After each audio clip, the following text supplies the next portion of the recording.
Hi everyone, welcome back to my channel. Nasidi sigi video se weekly vlog oina oirani si se kang numit ki kang tang nipan numit to aduda haujakhiba khichdi ne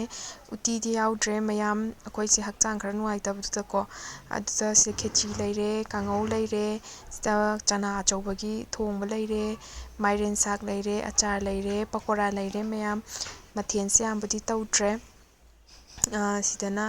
laigi khara thare kang numit ina lam lapna leirasu dum akhoi chatnabi gi oina ko ai cha nupase masa ngamdre aduna keno tawe champhutka kenoga egg boil oina chare mamutchu yaudabidane magi mapangi agauba mapang du khaktang sisina beans ka dasakusaga champutne sidana mahi ka tawra khara totle aduga sisina seaweed se mase seaweed chaninge haye to seaweed sise machase hana leiraga try tawhale mamangdasu chaye do mamangda chabado mado flavor makhan makhan gi sum leidana ko adona sidi sigi flavor se lauraga oina siga tawraga inbirage sushi gi type ta semaga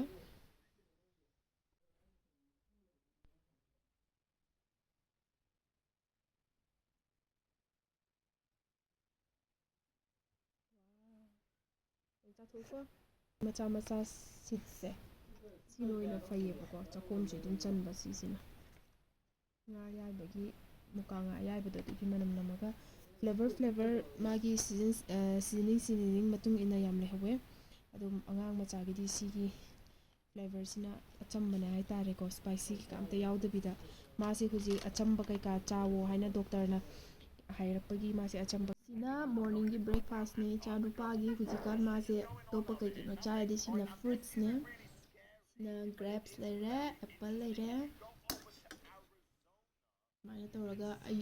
ayuk ngantagi breakfast ne aduga nungdang wairamgi snacks oina su pijay sidana haniga ising asabaga sing kitang hapaga phutlaga sisu numit kudingi ayuk nungdang tha'e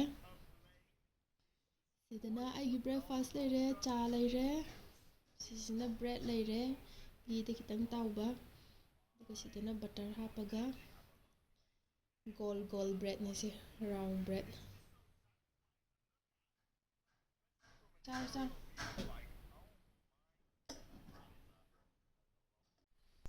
sidana yumda akoina ko alu se kitang keno tawraga thau yamhandabidane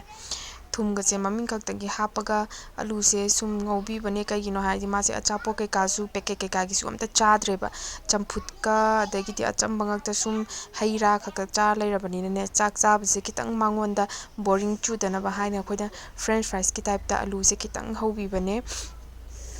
thau machung kitang da sidana akhoi gi ayuki lunch ki leire alu ga yendem ga ironba sidana hawai asangbi ne alu ne kango ngaure dei sidana bora khara hore telau bora khara hore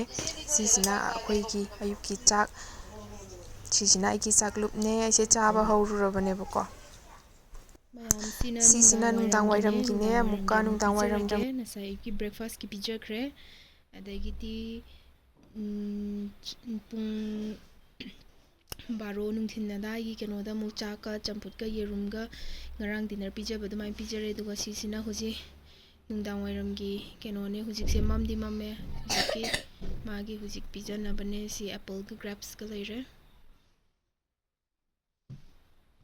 hujikse loina mamme yengo mayam hujik nungdangine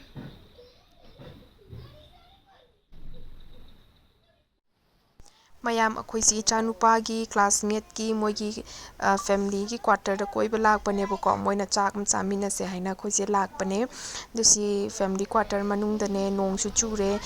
moigi sigi quarter ge mamang da angang gi park le bako sana jaga da bodo da pena sana hangi na purakpane moigi huji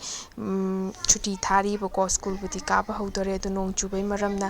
sana bado phangaktre dum imung da chak char kholaga do sum manung da leibodo nungaite thing kena sum koithoktena koithorakpane haina khoi koiba mu chatle sweet fall da moigi family ne khoi gi family ne tawraga muka koiba chatle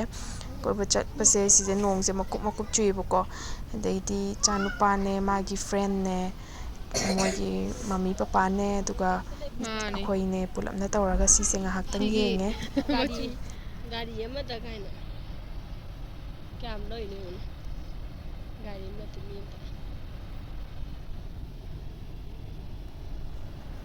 ꯁꯤꯁꯦ greenery ꯁꯤꯅꯔꯤꯁꯦ greenery ꯌꯥꯝ ꯑꯣꯏꯗ꯭ꯔꯥ ꯑꯗꯣ ꯍꯧꯖꯤꯛꯁꯦ ꯅꯣꯡ ꯆꯨꯕꯅꯤꯅꯀꯣ ꯁꯤꯒꯤ ꯋꯥꯇꯔꯐꯣꯜꯁꯦ ꯁ꯭ꯋꯤꯠꯐꯣꯜ waterfall ꯀꯧꯋꯦꯕ ꯅꯣꯡ ꯆꯨꯗ꯭ꯔꯒꯗꯤ ꯏꯁꯤꯡꯁꯦ ꯌꯥꯝꯅ ꯂꯨꯕ ꯍꯧꯖꯤꯛꯇꯤ ꯅꯣꯡ ꯆꯨꯔꯕꯅꯤꯅ ꯏꯁꯤꯡꯁꯦ ꯌꯥꯝ ꯅꯩꯔꯦ ꯃꯆꯨꯁꯦ ꯄꯨꯔꯥ ꯆꯥꯉꯧ ꯃꯆꯨꯒꯤ ꯇꯥꯏꯞꯇ ꯇꯧꯔꯒ ꯂꯩꯔꯦ ꯏꯁꯤꯡ ꯌꯥꯝ ꯅꯩꯌꯦ ꯍꯧꯖꯤꯛ ꯑꯗꯣ ꯁꯤꯁꯦ ꯐꯣꯔꯁ ꯌꯥꯝꯅ ꯀꯜꯂꯦ ꯑꯩꯈꯣꯏꯅ ꯂꯥꯞꯅ ꯅꯝꯕꯒꯤꯅꯦ ꯅꯛꯁꯜꯂꯀꯥꯟꯗꯗꯤ ꯌꯥꯝ ꯋꯥꯡꯉꯦꯕꯀꯣ ꯁꯤ ꯂꯥꯞꯅ ꯅꯝꯕꯒꯤ ꯌꯥꯝ ꯋꯥꯡꯕ ꯃꯥꯟꯗꯕ ꯑꯗꯨꯒ ꯏꯁꯤꯡꯁꯤꯒꯤ ꯐꯣꯔꯁꯀꯤ ꯃꯈꯣꯟꯁꯦ ꯑꯗꯒꯤꯗꯤ ꯏꯁꯤꯡꯒꯤ ꯐꯣꯔꯁꯁꯤꯒꯤ ꯇꯥꯔꯛꯄꯒꯤ ꯃꯅꯤꯟ ꯃꯌꯥꯝ ꯀꯥꯈꯠꯂꯛꯄꯁꯦ ꯑꯝꯇ ꯌꯦꯡꯕꯤꯌꯣ ꯃꯌꯥꯝ ꯏꯁꯤꯡꯁꯤꯗꯤ ꯂꯨꯗ꯭ꯔꯦ ꯅꯣꯡ ꯌꯥꯝ ꯀꯟꯅ ꯆꯨꯏ ꯍꯟꯗꯛꯁꯦ ꯅꯣꯡ ꯁꯨꯡꯂꯦꯞ ꯂꯦꯞꯇꯦꯕ ꯑꯗꯨꯅ ꯏꯁꯤꯡꯁꯦ ꯅꯩꯔꯦ ꯑꯗꯣ ꯃꯌꯥꯝ ꯑꯩꯒꯤ ꯚꯤꯗꯤꯑꯣꯁꯦ ꯂꯥꯏꯛ ꯁꯤꯌꯔ ꯁꯕꯁꯀ꯭ꯔꯥꯏꯕ ꯇꯧꯕꯤꯔꯝꯃꯨꯀꯣ ꯃꯇꯥꯡꯁꯤꯗ ꯑꯩꯒꯤ ꯚꯤꯗꯤꯑꯣꯁꯦ ꯂꯣꯏꯁꯤꯟꯖꯔꯒꯦꯀꯣ ꯃꯌꯥꯝ ꯕꯥꯏ ꯕꯥꯏ